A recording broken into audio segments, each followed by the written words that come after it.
इसको रिकॉर्ड भी कर देते हैं ताकि इन केस अगर किसी कुछ होता रह गया हो भाई बंदा तो उसको भी हेल्प किया जा सके। अच्छा, डिसाइडिंग सैलरी के इसमें अब हम बात कर रहे थे किस टॉपिक की जी, सैलरी की डेफिनेशन की। सैलरी की डेफिनेशन में हम क्या पढ़ रहे हैं? हम ये पढ़ रहे हैं कि वो क्या क्या चीजें जो सैलरी के, आपकी कौन सी इनकम्स हैं जो सैलरी के हेड ऑफ इनकम में टैक्स हो जाती हैं। सो इसमें हमने ये कुछ आइटम्स सिंपली जो ऊपर लिखे हुए थे ये पढ़ लिया। अब हम वो आइटम्स पढ़ रहे हैं कि जिनके अंदर टैक्स लॉ ने कुछ स्पेसिफिक ट्रीटमेंट बताया हुआ है जो हमें याद रखने की जरूरत है। तो लीव इनकैशमेंट हमने पढ़ लिया, व्हीकल्स पढ़ लिया, अकोमोडेशन पढ़ लिया। अब हम मेडिकल फैसिलिटी की बात करें। मेडिकल फैसिलिटी को मैं थोड़ा सा यहाँ पे रिवाइज कर रहा हूँ, जो बात हमने लास्ट टाइम जहाँ पे खत्म की थी। तो हमने ये कहा था कि एम्प्लॉयर आपको जो मेडिकल का आपका एक्सपेंस है उस खर्चे से निपटने के लिए दो तरीके से फैसिलिटेट कर सकता है। नंबर वन तरीका ये कि एम्प्लॉयर आपको मेडिकल अलाउंस दे दे। और जो ही अलाउंस का वर्ड हमने देखा तो हमने कहा कि ये जो फैसिलिटेशन एम्प्लॉयर की तरफ से है इसका एम्प्लॉय के एक्चुअल मेडिकल एक्सपेंस के साथ कोई ताल्लुक नहीं है। तो एम्प्लॉय बीमार होना जरूरी नहीं है इस अलाउंस के मिलने के लिए। एम्प्लॉय को ये अलाउंस हर तनख्वाह में मिलता रहेगा। दूसरा तरीका ये है कि आपको मेडिकल फैसिलिटी दे दे एम्प्लॉयर जो है। मेडिकल फैसिलिटी, मेडिकल फैसिलिटी का मतलब ये है कि जो भी आपका एक्चुअल एक्सपेंस होगा बीमारी का वो आपको उसके लिए फैसिलिटेट किया जाएगा। ठीक है, तो इसका मतलब है कि यहाँ पे आप बीमार भी होंगे एक्चुअली। तो ये फैसिलिटी आप एम्प्लॉय के लिए भी हो सकती है, उसके फैमिली के लिए भी हो सकती है। तो ये तीन तरीकों से दी जाती है। नंबर वन तरीका क्या है? नंबर वन हमने कहा जी कि रीइंबर्समेंट, यानी एम्प्लॉय खुद खर्चा कर ले और लाकर बिल दे दे एम्प्लॉयर को और एम्प्लॉयर उसको पे ऑफ कर देगा। ये मेडिकल फैसिलिटी के तौर पे काउंट होगा। दूसरा तरीका ये है कि एम्प्लॉयर जो है उसको पैनल हॉस्पिटल बता दे। ठीक है, पैनल हॉस्पिटल क्या होता है? पैनल हॉस्पिटल ये होता है कि आपका एम्प्लॉयर वो कुछ हॉस्पिटल्स के साथ एग्रीमेंट करेगा, कुछ हॉस्पिटल्स के साथ एग्रीमेंट करेगा कि जब भी मेरा एम्प्लॉय आपके पास आए इलाज कराने के लिए तो आपने इससे कोई पैसे नहीं लेने, पैसे मैं आपको पे करूंगा। ठीक है, तो ये जिन हॉस्पिटल से एम्प्लॉयर ने एग्रीमेंट किया इसको बोलते हैं पैनल हॉस्पिटल। ठीक है, ये भी किस में कैटेगराइज होता है? मेडिकल फैसिलिटी में।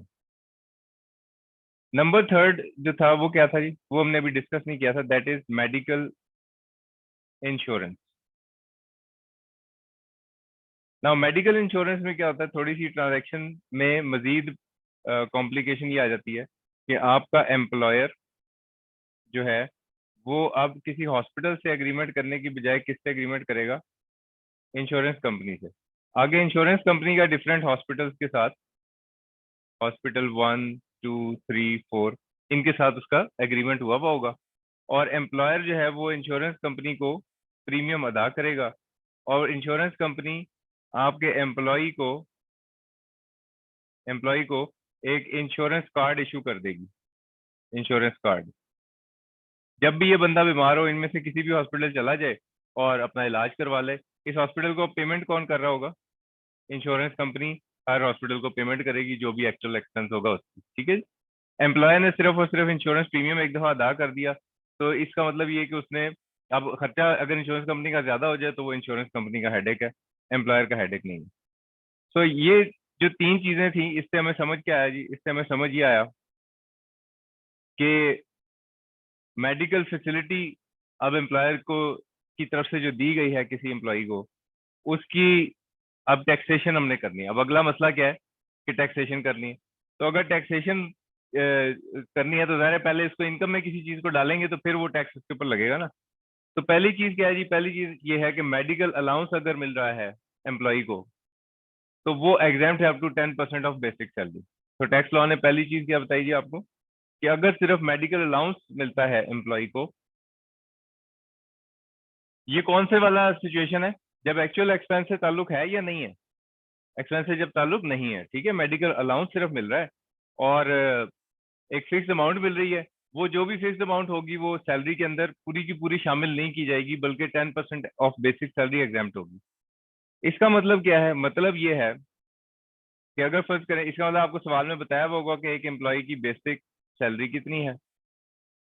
तो अगेन हम सादा सी फिगर ले लेते हैं 10,000 पर मंथ।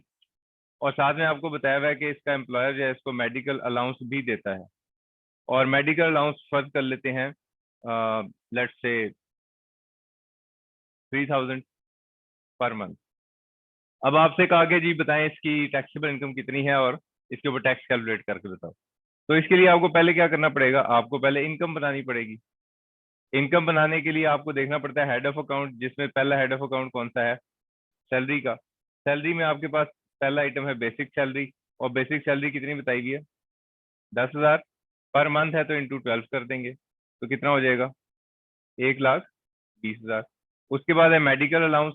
मेडिकल अलाउंस कितना है, 3,000 इंटू 12, तो ये कितना हो जाएगा, 36,000।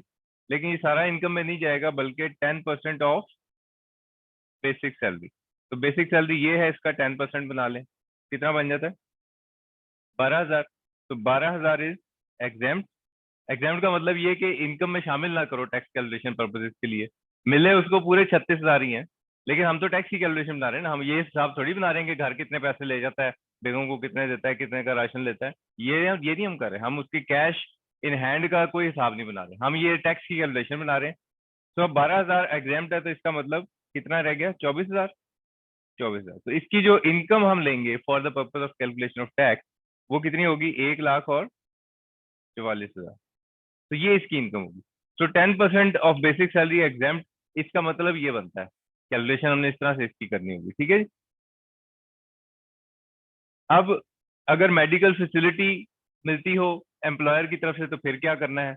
और साथ में हम ये भी देख लेते हैं कि अगर दोनों चीजें, बाद अच्छे एम्प्लॉयर ऐसे होते हैं कि वो कहते हैं जी हम आपको मेडिकल अलाउंस भी देंगे और साथ मेडिकल फैसिलिटी भी देंगे। तो अगर दोनों चीजें मिल रही हो तो फिर क्या करना है, ठीक है। नाउ सबसे पहला इसमें सिचुएशन ये है कि अगर ये सारी चीजें आपको मिल रही हैं इन accordance with terms of employment. In accordance with terms of employment का मतलब ये है कि जब आपको अपॉइंटमेंट लेटर इशू किया था आपके एम्प्लॉयर ने, उस वक्त उसने आपको आपके साथ एग्री किया था कि मैं आपको ये मेडिकल फैसिलिटी और ये मेडिकल अलाउंस दूंगा, आपके अपॉइंटमेंट लेटर में लिखा हुआ था। तो अगर ये सारी फैसिलिटी और जो अलाउंस आपको मिल रहा है आपके अपॉइंटमेंट टर्म्स में लिखा हुआ है, तो इसको क्या बोलते हैं, इसको बोलते हैं इन accordance with terms of employment, ठीक है। तो आपके अपॉइंटमेंट लेटर में लिखा हुआ था कि आपको जब बीमार होगे तो ये मेडिकल फैसिलिटी मिलेगी, या अपॉइंटमेंट लेटर में लिखा था कि फैसिलिटी भी मिलेगी और साथ में अलाउंस भी मिलेगा ना। अगर ऐसा है तो इसका दूसरा सिचुएशन क्या होगा, not in accordance with terms of employment, ठीक है। Not in accordance with terms of employment का मतलब ये है कि आप बीमार हुए, एम्प्लॉयर ने कहा यार चलो ये बड़ा अच्छा एम्प्लॉई है, इसको हमने कहा तो नहीं था कि हम मेडिकल फैसिलिटी आपको देंगे, लेकिन चलो इस दफा इसका जो बाईपास हो रहा है उसका खर्चा कंपनी उठा लेती। तो वो एम्प्लॉयर उसको फैसिलिटेट तो कर रहा है, लेकिन वो उसकी टर्म्स ऑफ एम्प्लॉयमेंट में नहीं था। उसको बस आपने खुदा तरसी के तौर पे या उसकी किसी उसको एक्नॉलेज करके उसकी परफॉर्मेंस को, या आपने उसके कोई माली हालात देखकर आपने कहा जी चलो इसको ये मेडिकल फैसिलिटी दे देते हैं, उसकी टर्म्स ऑफ एम्प्लॉयमेंट में नहीं थी। तो ये मैक्सिमम सिचुएशंस बनती हैं चार, कि आपको या तो मेडिकल फैसिलिटी मिल रही हो या दोनों चीजें मिल रही हो, अलाउंस भी और मेडिकल फैसिलिटी भी, in accordance with terms of employment या not in accordance with terms of employment. तो ऐसी सूरत में क्या करेंगे जी, टैक्स लॉ ये कहता है जी कि अगर आपको मेडिकल फैसिलिटी दी जा रही है, ये एक्चुअल एक्सपेंस वाली सिचुएशन है कि जब आपका एक्चुअल एक्सपेंस होगा और एम्प्लॉयर आपको फैसिलिटेट करेगा, तो it will be totally exempt if following conditions are met. Provide NTN of medical practitioner, number second attestation of expenses by employer. ये दो कंडीशंस अगर आप पूरी कर दें, अगर ये दो कंडीशंस पूरी कर दें तो medical facility exam from tax है। मेडिकल फैसिलिटी हो सकता है एक एम्प्लॉई जो है वो बीमार हो गया और उसका लेट से जो सर्जरी वगैरह हुई इसकी, उसके ऊपर एम्प्लॉयर का खर्चा हो गया लेट से 3 लाख रुपए। ना ये जो अब 3 लाख रुपए है इसको सैलरी इनकम में लेकर जाना है या नहीं लेकर जाना, ये क्वेश्चन है, ठीक है, दिस इज द क्वेश्चन। तो टैक्स लॉ ये कहता है जी आप इसको इनकम में ना लेकर जाओ, लेकिन दो कंडीशंस पूरी करनी है। वो कंडीशंस क्या है, वो ये लिखी हुई है कि एक तो मेडिकल प्रैक्टिशनर का नेशनल टैक्स नंबर दे दें, जिससे इलाज कराया उसका नेशनल टैक्स नंबर बता दें। नेशनल टैक्स नंबर क्या चीज होती है, जिस तरह नादरा आपको एक सीएनआईसी इशू करता है, computerize national identity card number होता है आपका, इसी तरह एफबीआर के पास जब आपकी रजिस्ट्रेशन हो जाती है तो आपको नेशनल टैक्स नंबर इशू हो जाता है। इंडिविजुअल्स के केस में एफबीआर ने अभी ये आसानी कर दी है कि आपका शनाख्ती कार्ड नंबर को ही वो कहते हैं कि यही आपका एनटीएन नंबर भी है। लेकिन जो कंपनीज एसोसिएशन ऑफ पर्सन है जिनको नादरा से तो कोई शनाख्ती कार्ड नहीं इशू हुआ हुआ, तो उनके केस में वो एनटीएन ही इशू करते हैं। तो आप मेडिकल प्रैक्टिशनर का नेशनल टैक्स नंबर इशू कर बताएंगे एफबीआर को कि जी 3 लाख रुपए का इलाज कराया और फलाने डॉक्टर से, और attestation of expenses by employer, और साथ में एम्प्लॉयर जो है वो अटेस्ट कर दे, वेरीफाई कर दे कि हाँ जी ये एक्सपेंस वाकई इसकी बीमारी के ऊपर हुआ है। तो एम्प्लॉय के लिए वो फैसिलिटी क्या हो जाएगी, एग्जाम फ्रॉम टैक्स। ना अगर दोनों चीजें मिल रही हो तो फिर क्या होगा, आपने बस ये याद रखना है कि ये वाला बॉक्स याद रखना है आपको। अगर ये याद रखोगे बाकी सारे याद रखने आसान हो जाएंगे। ठीक है, अगर ये वाला बॉक्स आपको याद है, इसमें क्या था, मेडिकल फैसिलिटी मिल रही थी इन accordance with terms of employment, तो फैसिलिटी क्या थी, एग्जाम फ्रॉम टैक्स। लेकिन अगर दोनों चीजें मिल रही हो तो ये वाला बॉक्स प्रीवेल करेगा, यानी कि क्या होगा, मेडिकल फैसिलिटी टोटली एग्जाम्प्ट रहेगी अगर आप ये दो कंडीशंस पूरी कर देते हैं जो भी हमने ऊपर पढ़ी थी, यहाँ पढ़ी थी। ये दो कंडीशंस अगर आप पूरी कर दो, मेडिकल फैसिलिटी एग्जाम्प्ट रहेगी, और दोनों में से कोई एक एग्जाम्पशन मिल सकती है, तो मेडिकल अलाउंस पे जो 10% वाली एग्जाम्पशन थी वो खत्म हो जाएगी, वो क्या होगा, टोटली टैक्सेबल हो जाएगी। ठीक है, तो ये असल में याद रखने वाला बस ये बॉक्स है कि अगर medical facility in accordance with terms of employment होगी तो वो एग्जाम फ्रॉम टैक्स है, दो कंडीशंस पूरी करनी है। एक तो ये कि जिससे इलाज कराया उसका नेशनल टैक्स नंबर बता दो, दूसरा जो बीमारी की रसीदें हैं वो एम्प्लॉयर से वेरीफाई करा दो, तो आपका ये सारे का सारा खर्चा इनकम में शामिल नहीं होगा। अगर दोनों चीजें मिल रही हो तो ये जो एग्जाम्पशन है ये कायम रहेगी, लेकिन जो अलाउंस है वो सारा टैक्सेबल हो जाएगा। थर्ड सिचुएशन क्या है जी, कि अगर आपको मेडिकल फैसिलिटी मिल रही है लेकिन not in accordance with terms of employment, तो जाहिर है ये इसके उलट सिचुएशन है, तो इस बॉक्स का उलट काम होगा कि जितनी भी मेडिकल फैसिलिटी है वो सारी की सारी टैक्सेबल हो जाएगी। मतलब ये कि एम्प्लॉयर ने अगर 3 लाख रुपए खर्च किया आपके इलाज पे, तो आपकी सैलरी में एक अमाउंट ऐड की जाएगी इनकम की, दैट इज 3 लाख रुपए, और उसके ऊपर फिर टैक्स कैलकुलेट किया जाएगा। और अगर दोनों चीजें ही not in accordance with terms of employment है, तो फिर क्या होगा, जो इधर लिखा हुआ है, ये जो टैक्सेबल ये लिखा हुआ है ये कायम रहेगा, और वो जो मेडिकल अलाउंस वाली एग्जाम्पशन है वो आपको मिल जाएगी। मतलब यहाँ जो लिखा हुआ है वो एग्जाम्पशन, चाहे वो एग्जाम्पशन है चाहे वो टैक्सेबल है, वो आगे भी चलेगा, लेकिन आपने याद ये रखना है कि दोनों चीजें एग्जाम्प्ट नहीं हो सकती और दोनों चीजें टैक्सेबल भी नहीं हो सकती। तो अगर आपकी मेडिकल फैसिलिटी टैक्सेबल है तो फिर जो अलाउंस होगा उसमें वो 10% ऑफ बेसिक सैलरी की एग्जाम्पशन वो कायम रहेगी। ठीक है, तो इस तरह से इस टेबल को आप याद रख लेंगे। तो ये मैक्सिमम सिचुएशन है जी जो उसमें आ सकती हैं आपको एग्जाम के अंदर, कि मेडिकल अलाउंस को किस तरह से, फैसिलिटी को किस तरह से टैक्स करना है। इसमें अगर किसी का कोई सवाल है तो वो आप पूछें, वरना फिर हम आगे चलते हैं इंटरेस्ट फ्री लोन के ऊपर।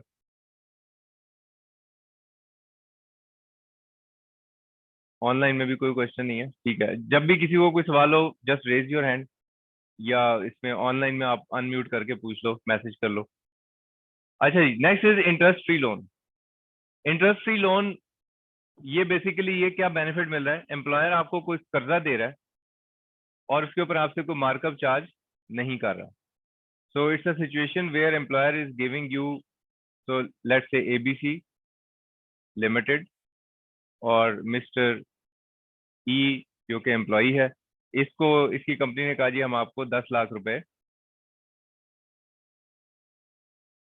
लोन जो है वो आप हमारे से ले सकते हैं। तो मिस्टर ई ने ये लोन ले लिया। अब इसके पास जो पैसे आ गए 10 लाख रुपए, ये इसने अब रिटर्न करने हैं। ये वापस जाहिर सी बात है इंस्टॉलमेंट में करेगा, इकट्ठे वापस कर सकता होता तो फिर लोन लेने की क्या जरूरत थी। तो इंस्टॉलमेंट में करेगा और वो इसकी मंथली तनख्वाह से डिडक्ट होता जाएगा ना। जिस वक्त इसने ये लोन के पैसे लिए तो इसकी कोई इनकम बनी नहीं, क्योंकि इसने वापस करनी है। और जब ये इंस्टॉलमेंट जो है ये रिटर्न कर रहा होगा पैसे, तो ये कोई एक्सपेंस बना नहीं, ये तो कर्जा है, तो इसका आपकी इनकम से कोई ताल्लुक नहीं है। जब आपने कर्जा लिया और जब आपने कर्जा वापस किया तो ये इनकम नहीं है, वो तो एक लाइबिलिटी थी जो आपने वापस पे ऑफ कर दी।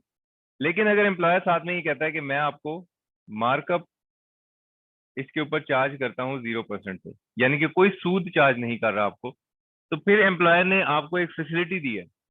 वो फैसिलिटी ये दी है कि अगर आप यही कर्जा कहाँ से लेते, किसी बैंक से जाकर लेते, तो बैंक आपको मार्कअप चार्ज करता, कोई परसेंटेज चार्ज करता। तो वो परसेंटेज जो है यहाँ पे एम्प्लॉय की जो है वो क्या हो रही है, सेविंग। तो परक्विजिट हो गया ना, कि आपको डायरेक्टली कोई पैसे तो नहीं दिए लेकिन आपका कोई खर्चा बचा लिया, तो इट्स अ परक्विजिट। और टैक्स लॉ ये कहता है अगर आपको मार्कअप चार्ज नहीं किया एम्प्लॉयर ने, तो फिर आपकी सैलरी इनकम में हम कुछ अमाउंट शामिल किया करेंगे। वो कितनी अमाउंट होगी भाई? वो होना तो ये चाहिए कि बैंक यूजुअली जितना मार्कअप चार्ज करते हैं, लेकिन अब हर बैंक डिफरेंट मार्कअप चार्ज कर रहा है, तो फिर एक झगड़ा बन जाएगा कितना। तो टैक्स लॉ ने कहा कि ये झगड़ा भी खत्म करो, मैं बता देता हूँ 10% से। 10% से हम क्या कैलकुलेट करेंगे?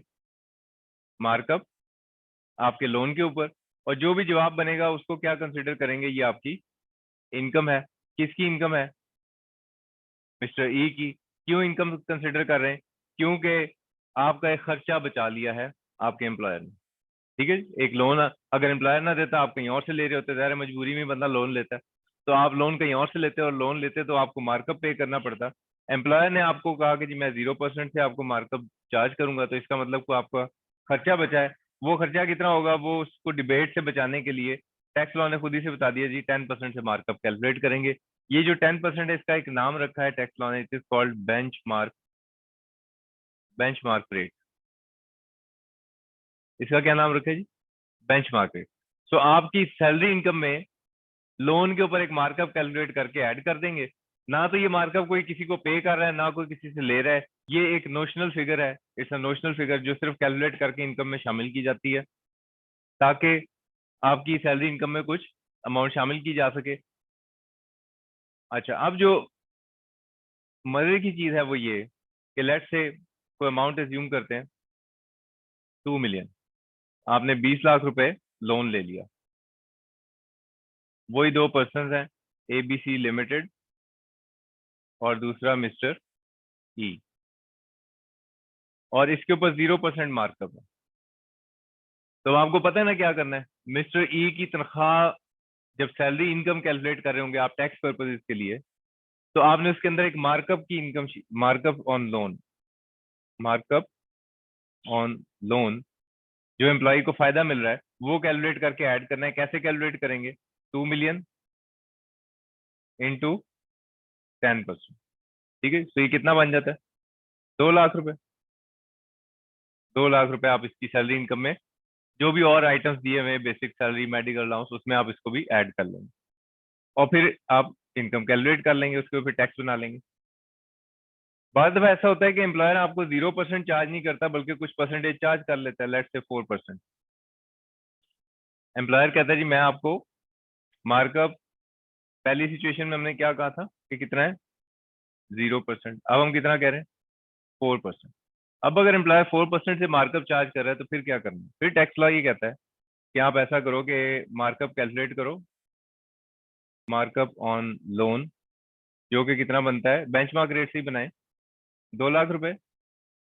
इसमें से आप माइनस कर लें जो एक्चुअली आपका मार्कअप एक्सपेंस हो रहा है, ये एम्प्लॉय का एक्सपेंस हो रहा है ना, क्योंकि ये तो वो पे कर रहा है एम्प्लॉयर को। तो वो कितना बनेगा?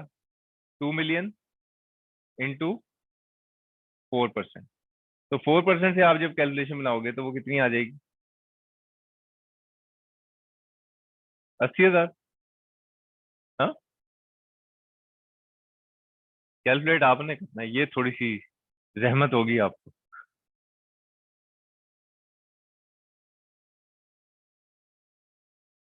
80,000 बन रहा है ना? ठीक है, तो ये माइनस कर दें इसमें से, और बाकी कितना बचा? 1,20,000। ये सैलरी इनकम में शामिल कर दें, क्योंकि अब आपको 1,20,000 का बेनिफिट मिल रहा है।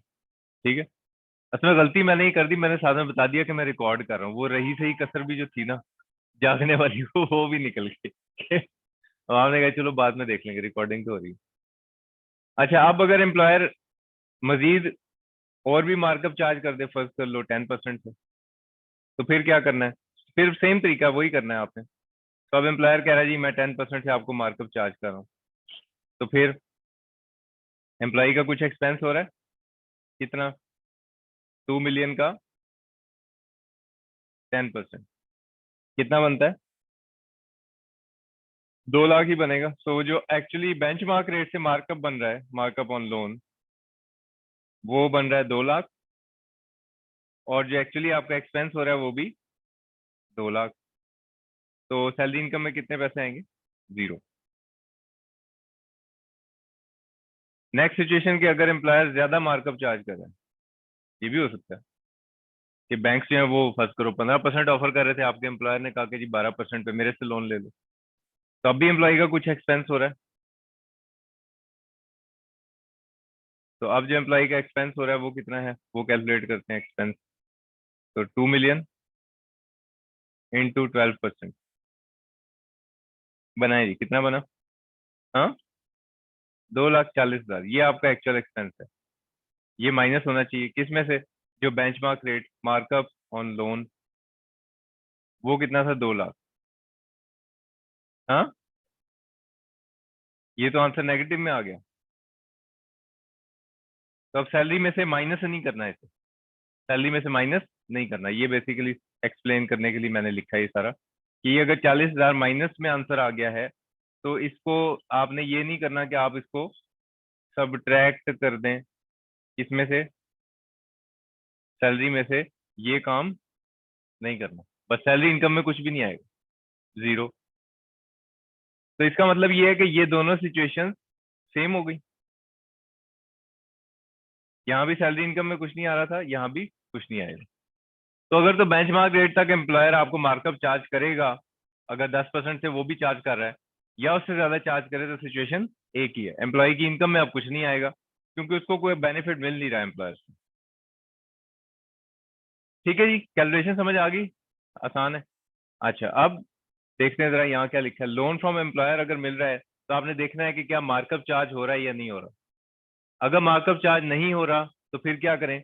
Markup at benchmark rate included in taxable income. समझ आ रहा है ये सेंटेंस, ये जो लिखा हुआ है कि मार्कअप कैलकुलेट करें किस रेट पे?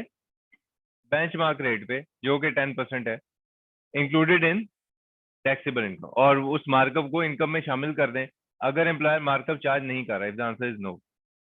अगर ये बेंचमार्क रेट 10% हो गया, अगर मार्कअप चार्ज हो रहा है, if the markup is charge and the answer is yes, तो फिर देखना पड़ेगा कि क्या बेंचमार्क रेट से चार्ज हो रहा है या उससे ज्यादा।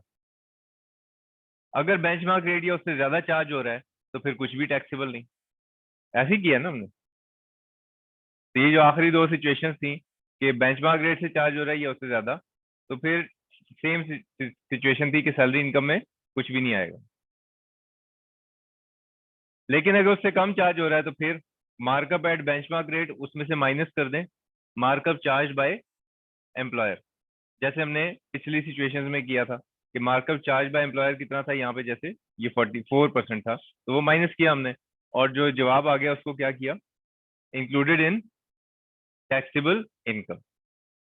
ठीक है जी। अब दो बड़ी खतरनाक बातें आने लगी हैं, तो ये दो बॉक्सेस में लिखी हुई हैं। ठीक है जी? ये जो लिखी हुई है इसको पढ़ने से पहले जरा यहाँ पे थोड़ा सा न्यूमेरिकल, एक न्यूमेरिक फिगर में पहले बात कर लेते हैं, फिर यहाँ से पढ़ेंगे तो जरा आसान हो जाएगा। ठीक है? तो पहली बात तो ये है, नंबर वन सिचुएशन वो ये कि अगर एम्प्लॉयर से, ये मैं पिछली एग्जांपल को ही ले रहा हूँ, कि आपको 20 लाख रुपए लोन मिला हुआ था, 2 मिलियन, 20 लाख रुपए लोन, और एम्प्लॉयर ने लेट से 4% मार्कअप चार्ज कर दिया। ये एम्प्लॉयर ने चार्ज कर दिया आपको। तो अब आप जब बनाएंगे अपना टैक्सेशन, तो टैक्स की कैलकुलेशन बनाते हुए आप लिखोगे अपनी सैलरी इनकम, और उसमें आप लिखेंगे मार्कअप ऑन लोन। और आपकी कैलकुलेशन कैसे बनेगी? कैलकुलेशन ऐसे बनेगी कि 2 मिलियन इंटू 10%, यानी बेंचमार्क रेट से एक फिगर आएगी जो कि होगी 2 लाख, इसमें से माइनस होगा जो कि एक्चुअल मार्कअप है, और वो कैसे कैलकुलेट होगा? इंटू 4%। ठीक है जी? तो ये कितना हो गया? 80,000, ये माइनस हो जाएगा, और सैलरी इनकम में कितने पैसे आ गए? 1,20,000। अब इससे अगला एक्सटेंडेड वर्जन ये है कि एम्प्लॉय जो था वो बड़ा सियाना था, उसने ये 20 लाख रुपया लोन लिया और इससे कारोबार शुरू कर दिया। इससे क्या शुरू कर दिया? बिजनेस। तो अब इसका मतलब ये है कि इस एम्प्लॉय की सिर्फ और सिर्फ सैलरी इनकम नहीं है, बल्कि एक और हेड ऑफ इनकम में भी इनकम है, और वो कौन सा हेड? Income from business. ठीक है, तो इनकम फ्रॉम बिजनेस में भी इसके पास कोई आमदनी आ रही होगी, कुछ सेल्स होंगी, कोई चाय आइटम खरीद के बेचता होगा या मैन्युफैक्चर करके बेचता होगा। तो वो जितनी भी सेल्स हैं, एज्यूम कर रहा हूँ मैं यहाँ पे, ये एग्जाम में दी हुई होती है फिगर। तो लेट्स से उसने सेल की हुई है 10 लाख रुपए की। तो अब टैक्स लॉ ये कहता है कि ये जो इस एम्प्लॉई ने बिजनेस में इनकम बनाई है, इसको इस बिजनेस के हेड ऑफ इनकम में, ये लाइट तो नहीं हो गया ज्यादा?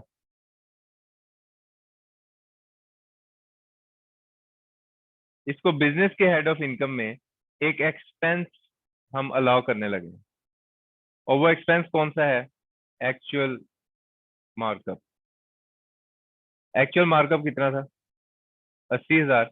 ये 80,000 इसको यहाँ पे एक्सपेंस अलाउड हो, नहीं सॉरी, गलत लिख दिया। ये जो 2 लाख है एक्चुअल मार्कअप में,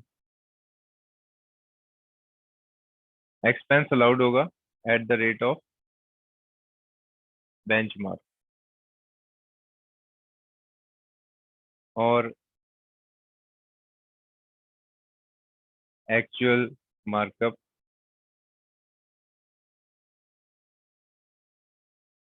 हायर ऑफ अबव। तो टैक्स लॉ ये कहता है कि इसको बिजनेस के हेड ऑफ इनकम में हम एक एक्सपेंस अलाउ करने लगे हैं कि जो मार्कअप कैलकुलेट हुआ बेंचमार्क रेट से, या जो एक्चुअल मार्कअप था, इन दोनों में से जो हायर अमाउंट है। तो इन दोनों में से हायर अमाउंट कौन सी है? 2 लाख और 80,000 में से हायर अमाउंट कौन सी है? 2 लाख और 80,000 में से हायर अमाउंट कौन सी है? 2 लाख। तो 2 लाख हम इसको क्या करने लगे यहाँ पे? एक्सपेंस अलाउ करने लगे। ठीक है, अगर एक्चुअल खर्चा उसका ज्यादा होता, ये वाली बात समझ आ गई? ठीक है। अब यहाँ पे कुछ सिचुएशंस लिख रहा हूं मैं। सिचुएशन नंबर 1,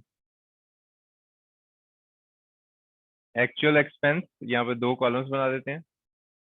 कौन सा एक्सपेंस? मार्कअप का, और बेंचमार्क से जो मार्कअप आप कैलकुलेट करेंगे। ठीक है, अगर यहाँ पे आ रहा है 80,000, यहाँ पे आ रहा है 2 लाख, तो बिजनेस के हेड ऑफ इनकम में एक्सपेंस कितना होगा? हाँ, 2 लाख। अगर यहाँ पे आ रहा है 2 लाख, यहाँ पे आ रहा है 80,000, तो 2 लाख। अगर दोनों जगह पे आ रहा है 80,000, तो एक्सपेंस कितना होगा? 80,000। ये बहुत आसान बात है, अभी आपको थोड़ी सी मुश्किल लग रही है, प्रोसेसर चूंकि जैम हुए हैं इस वक्त। ये आप बाद में जब देखोगे आसान सी बात है कि जो इसमें से ज्यादा हो वो आपने बना ली। अच्छा, अब ये जो ये लेफ्ट साइड पे बॉक्स लिखा है, यहाँ पे लिखा है if loan is utilized by employee to acquire an asset generating income under any head of income. अगर उस लोन को इस्तेमाल कर लिया एम्प्लॉय ने, किस लिए? कोई एसेट खरीदने के लिए, जो क्या एसेट क्या करता है? इनकम जनरेट करता है। यानी ये जो भी हम सिचुएशन बात करें कि उसने कोई एसेट प्लांट एंड मशीनरी खरीद लिया और उससे इनकम आनी शुरू होगी।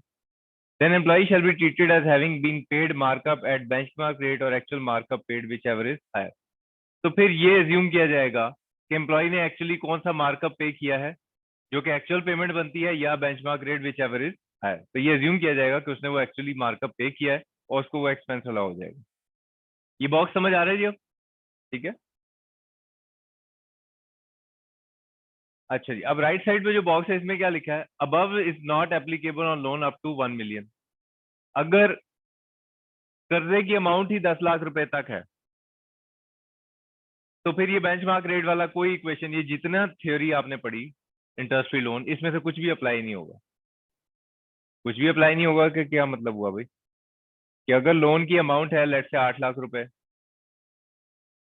अगर लोन है 8 लाख रुपए, और ये 0% मार्कअप पे मिला हुआ है एम्प्लॉय को, तो मिस्टर ई जो कि एम्प्लॉय है, इसकी सैलरी इनकम में आप कुछ भी शामिल, कुछ भी नहीं करना, जस्ट इग्नोर इट। इसको क्या कर दें, इग्नोर कर दें। अगर ये मिला हुआ है लोन आपको 11 लाख रुपए और मार्कअप है 0% से चार्ज हुआ हुआ, अब ये 1 मिलियन से ज्यादा हो गया ना। अब ये सारी जो थ्योरी पढ़ी आपने, ये सारे फार्मूले इसके ऊपर लग जाएंगे। तो फार्मूले लगेंगे किसके ऊपर, जो 10 लाख से ज्यादा अमाउंट है उस पे, कि पूरे 11 लाख पे। द आंसर इज पूरे 11 लाख। ठीक है, यानी अगर लोन की अमाउंट हो, अच्छा चलो फिर एक और चीज बताओ, कि अगर लोन की अमाउंट ही 1 मिलियन है, अब क्या लिखा है, above is not applicable on loan up to 1 million. तो इसका मतलब अगर 1 मिलियन है तो वो अप टू 1 मिलियन है ना, तो इसका मतलब ये सारा का सारा कुछ भी अप्लाई नहीं करना। ठीक है, और जैसे ही लोन की अमाउंट हो जाएगी, अगर आपने लोन लिया 1 मिलियन और 1 रुपया, 1 मिलियन और 1 रुपया, तो अब इस पूरे के ऊपर वो सारा जो प्रोविजन ऑफ लॉ है वो अप्लाई होगी। 10% से बेंचमार्क रेट से कैलकुलेट करेंगे, और कोई डिफरेंस है तो वो सैलरी इनकम में डालेंगे, एंड सो ऑन। ठीक है, तो ये जो पहला सेंटेंस है ये समझ आ गया आपको, above is not applicable loan up to rupees 1 million. और ये जो यहाँ चीज लिखी है इसके लिए आपको फिर अगेन एक सिचुएशन समझनी पड़ेगी। वो सिचुएशन ये है, वो सिचुएशन का ताल्लुक है प्रोविडेंट फंड से। प्रोविडेंट फंड की अगेन मैं यहाँ पे वो जो ट्रांजैक्शन है वो लिखने लगा हूँ, कि ABC limited is the employer और mister E is the employee, और इसने कहा जी कि मैं एक बैंक अकाउंट ओपन कर रहा हूँ। ये बैंक अकाउंट जो है ये प्रोविडेंट फंड का अकाउंट है।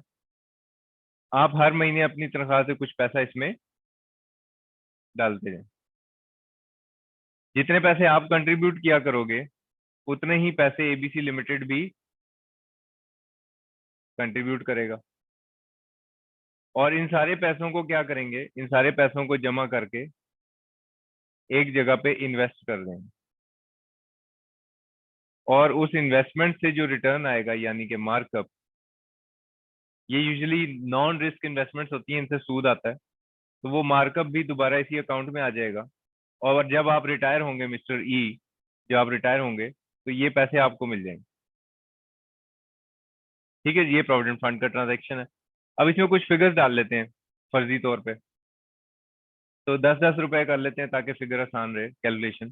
तो एम्प्लॉई ने 10 10 10 10, और एम्प्लॉयर ने कितना कंट्रीब्यूट किया, 10 10 10 10, तो ये टोटल कितना हो गया, 80। सो 80 रुपए ये हो गए। उसके बाद इसको कहीं पे इन्वेस्ट कर दिया, वहां से 10% से मार्कअप भी आ गया, तो ये कितना बना, 10% से कितना बनेगा, 8 रुपए। तो रिटायरमेंट पे कितने पैसे मिलने जा रहे हैं, 88 रुपए। ठीक है, तो यहाँ तक सिंपल है ट्रांजेक्शन, कोई कॉम्प्लिकेशन नहीं है। होता ही है कि मिस्टर ई जब ये ज्वाइन करता है ना इस फंड को, यहाँ यहाँ मिस्टर ई को एक चॉइस दी जाती है। वो चॉइस ये दी जाती है कि मिस्टर ई अगर चाहे तो ये जो 8 रुपए हैं, कौन से, सूद वाले, मार्कअप के, ये चाहे तो वो ना ले।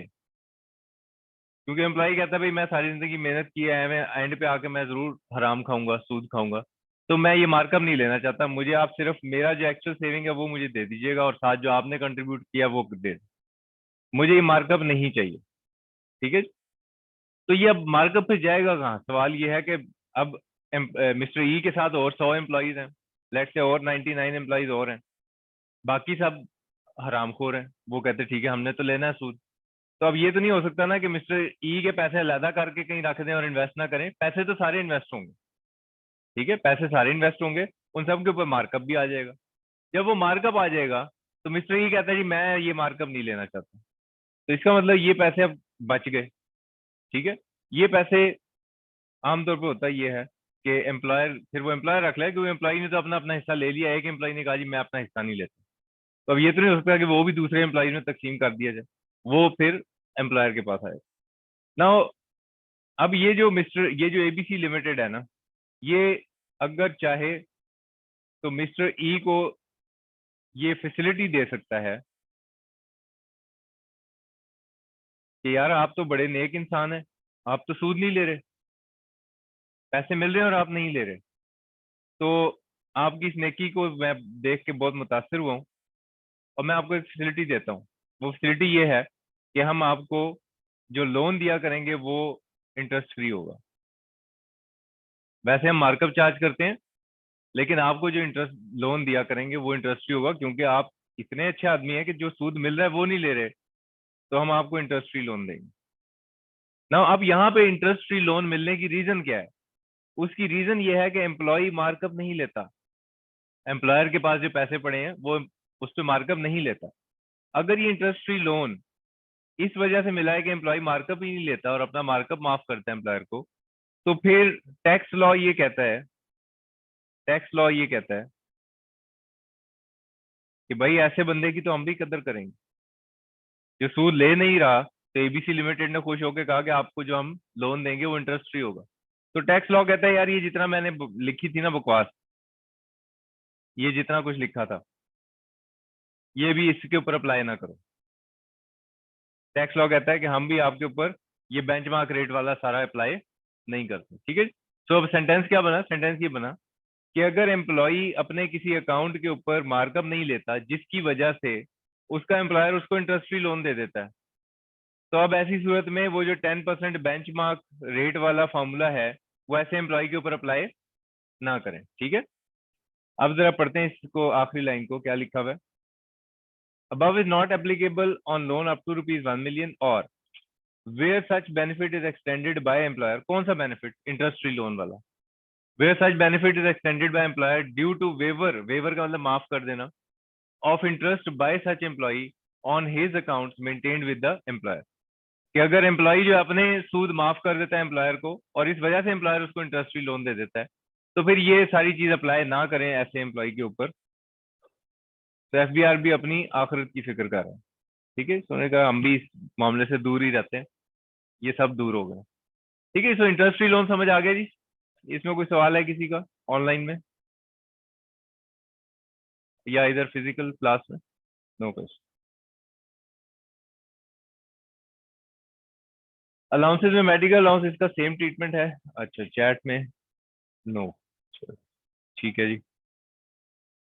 मेडिकल अलाउंस ये अगेन वही सेम स्लाइड ही है जो अभी हमने यहाँ फैसिलिटी में डिस्कस की थी, तो there is nothing new in it.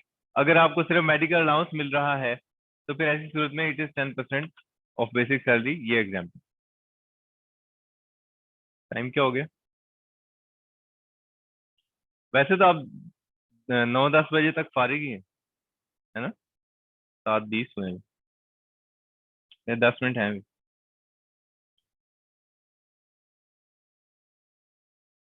अच्छा जी, लास्ट बॉक्स आ गया सैलरी की डेफिनेशन में, that is profit in lieu of salary, और दूसरा एम्प्लॉय शेयर स्कीम। तो हम पहला डिस्कस कर लेते हैं profit in lieu of salary. Employee share scheme पे हम कल बात करेंगे, वो थोड़ा सा फ्रेश माइंड से समझने वाली चीज है। तो profit in lieu of salary, in lieu of का मतलब क्या होता है पता है किसी को? की बजाय, की जगह या की बजाय, ठीक है। प्रॉफिट का मतलब कोई फायदा, इन ल्यू ऑफ सैलरी यानी सैलरी के अलावा भी कोई फायदा अगर आपको मिल रहा है तो उसकी बात हो रही है।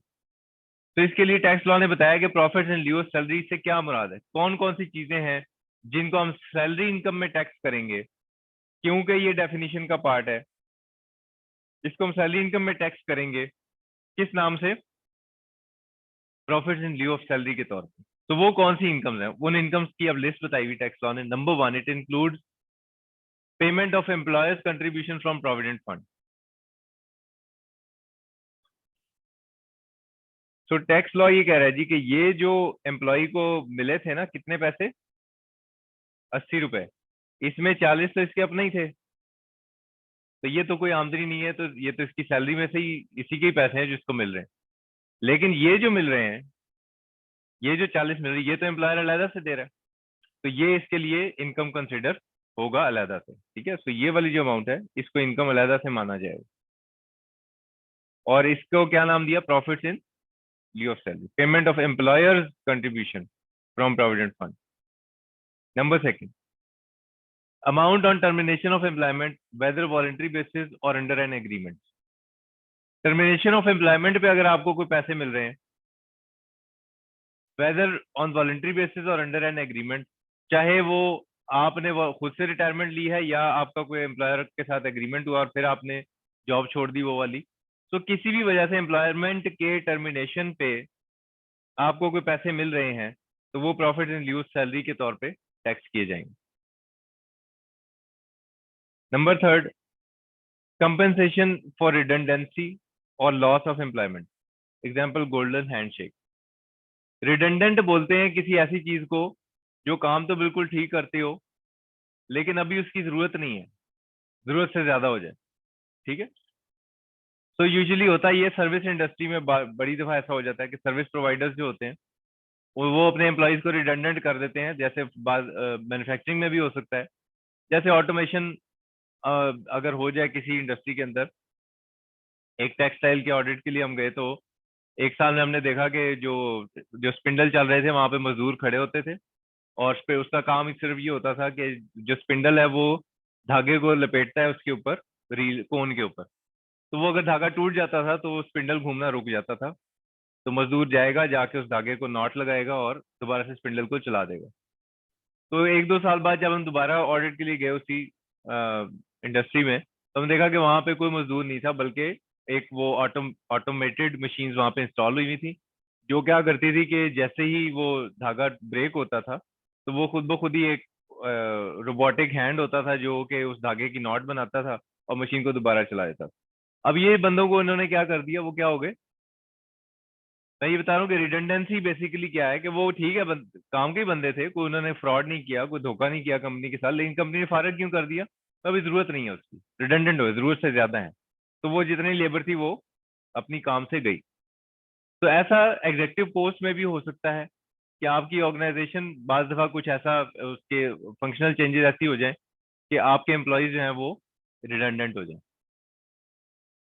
तो कंपनसेशन फॉर रिडंडेंसी और loss of employment, for example golden handshake, बाज मरतबा होता ये है कि आपके जो एम्प्लॉयमेंट टर्म्स हैं वो इतनी स्ट्रांग होती हैं कि एम्प्लॉयर के लिए अ, जो पोस्ट एम्प्लॉयमेंट बेनिफिट्स हैं उससे बचना मुश्किल हो जाता है। थोड़ी सी मुश्किल बात कर रहा हूँ, मैं बात ये कर रहा हूँ कि आप फर्ज करें आपने अपने एम्प्लॉय को ये कहा है जी कि आप जब रिटायर हो जाओगे तो मैं अगले 10 साल आपका मेडिकल का खर्चा उठाऊंगा और आपको पेंशन भी दूंगा।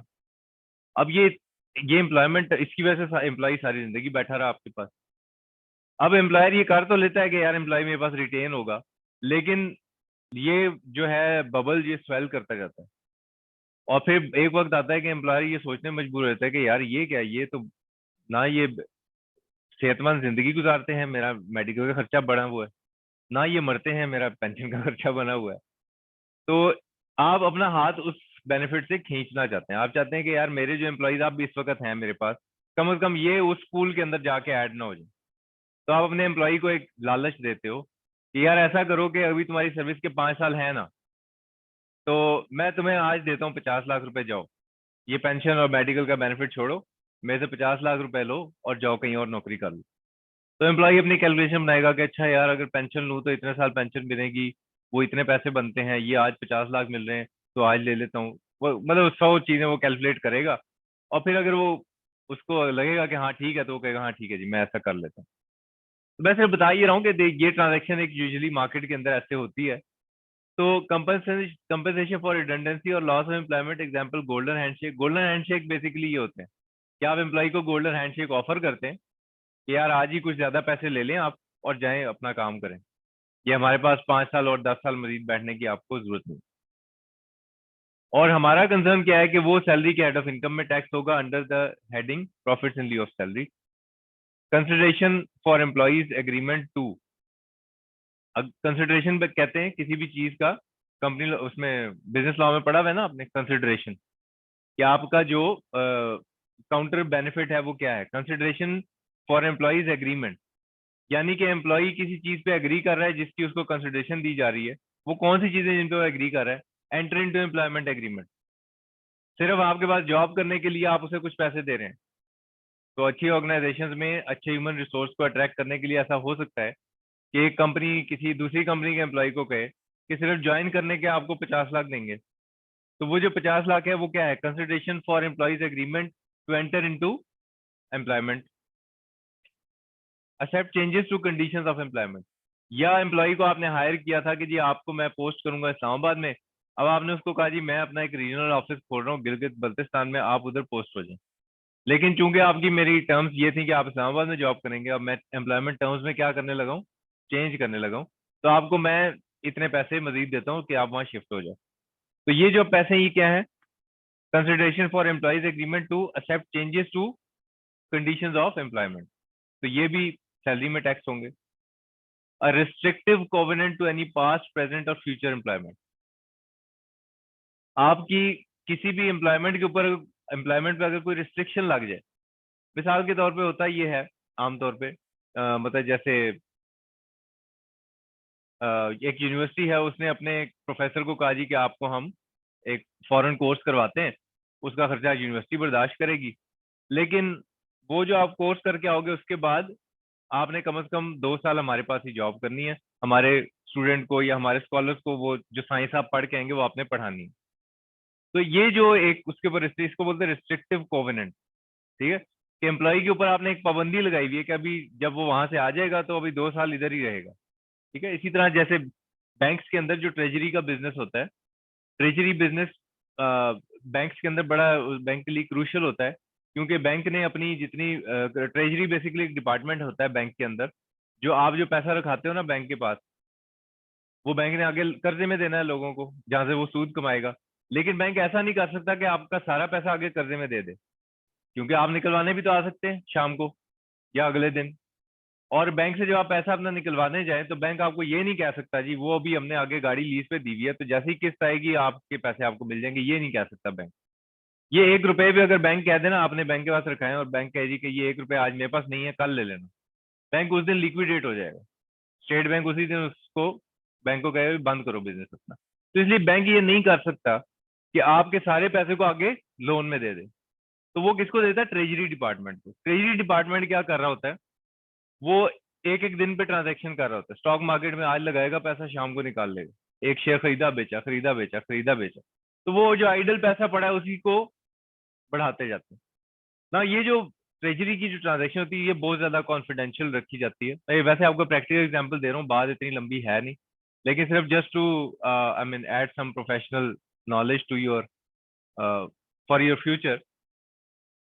अब ये जो ट्रेजरी का जो बंदा होता है ना, इसके ऊपर बात दफा पाबंदी होती है कि अच्छा यार आपने अगर यहाँ से छोड़ के जाना है ना हमारे पास से, तो आप कम से कम 1 साल कहीं और किसी बैंक में जॉब नहीं करेंगे या फलां फलां जगह पे आप जॉब नहीं करेंगे। तो ये एक उसकी मुलाजमत जो कि फ्यूचर की उसकी एम्प्लॉयमेंट है, उसके ऊपर क्या है, एक रिस्ट्रिक्टिव कोवेनेंट है कि उसको वो उसके पाबंदी आपने लगाई कि अगर मेरे पास से छोड़ोगे तो 1 साल कहीं और किसी बैंक में नहीं करोगे, किसी और जगह कर लेना जाके जॉब, क्योंकि वो सारी जो कॉन्फिडेंशियल बैंक की स्ट्रेटजी है वो उस बंदे के पास है तो वो दूसरे बैंक के पास चली जाएगी। तो इस किस्म की एक रिस्ट्रिक्शन वो लगा सकते हैं। ये जरूरी नहीं होता, ये मैं सिर्फ बता रहा हूँ कि वन ऑफ द, मतलब जो अच्छे प्रोफेशनल ऑर्गेनाइजेशन है वो इस तरह, लेकिन फिर वो उसके बड़े अच्छे पैसे देते हैं आप। ये जो 1 साल उसको कहेंगे आपके आपने कहीं और नौकरी नहीं करनी, उसके कोई पैसे देंगे ना उसे कि ये पैसे आप हमारे से लें लेकिन 1 साल कहीं जॉब ना करना। तो वो बात यहाँ पे क्या हो रही है कि ये जो कंसिडरेशन ली एम्प्लॉई ने, उस रिस्ट्रिक्टिव कोवेनेंट को एग्री करने के जो पैसे लिए, वो सैलरी के हेड ऑफ इनकम में टैक्स होंगे, टैक्स लॉ ये कहता है। अब ये एक रेड बॉक्स में बात आ रही है, इसके ऊपर हम कल डिस्कशन करेंगे। ठीक है, so profit and lieu of salary में जो चीजें शामिल है वो हमने डिस्कस कर ली कि वो क्या क्या है। ये एक रेड बॉक्स है, इसको कल डिस्कस किया जाएगा। यहाँ तक किसी का कोई सवाल है, एनी क्वेश्चन, कोई सवाल?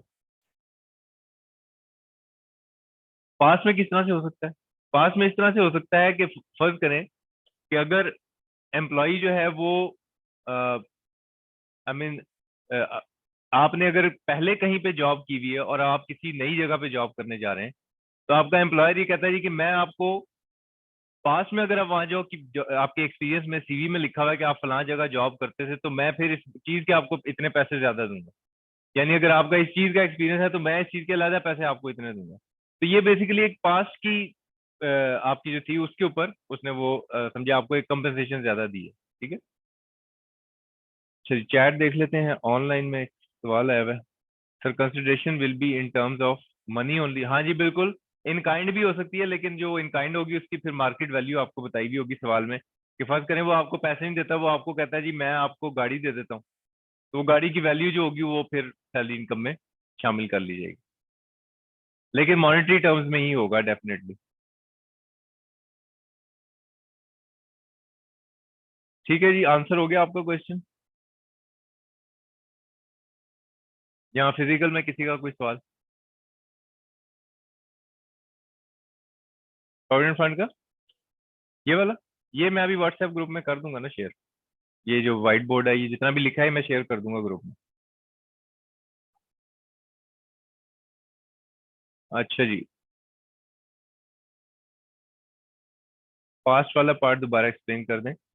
ये बेसिकली जो भी इन्होंने सवाल किया था कि रिस्ट्रिक्टिव कोवेनेंट हो सकता है पास्ट प्रेजेंट और फ्यूचर एम्प्लॉयमेंट पे, तो आपकी किसी भी चीज, कोई जो एम्प्लॉयर जो आपके ऊपर रिस्ट्रिक्शन लगा रहा है कि आपने पास्ट प्रेजेंट और फ्यूचर एम्प्लॉयमेंट कहीं पे की हो या कहीं पे ना की हो, उसकी अगर कोई वो कंसिडरेशन दे रहा है, तो जैसे मैंने ये बताया था कि अगर आपका एम्प्लॉयर ये कहता है कि लेट से आपने कोई प्रोफेसर है उसको आप जॉब एडवर्टाइज करते हैं और आप कहते हैं जी कि अगर आपका किसी फॉरेन यूनिवर्सिटी में टीचिंग का एक्सपीरियंस होगा तो उसका आपको इतना हम पैसा अलहदा से देंगे ज्यादा, तो ये कोई प्रीवियस एम्प्लॉयमेंट से मुतालिक कोई चीज है जिसके ऊपर आपको कोई कंसिडरेशन दी जा रही है, ठीक है ना?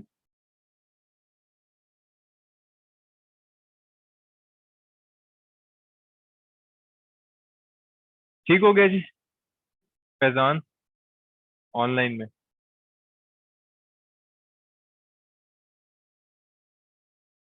Yes sir. चलें जी, क्लोज करते हैं सेशन आज का। Thank you very much.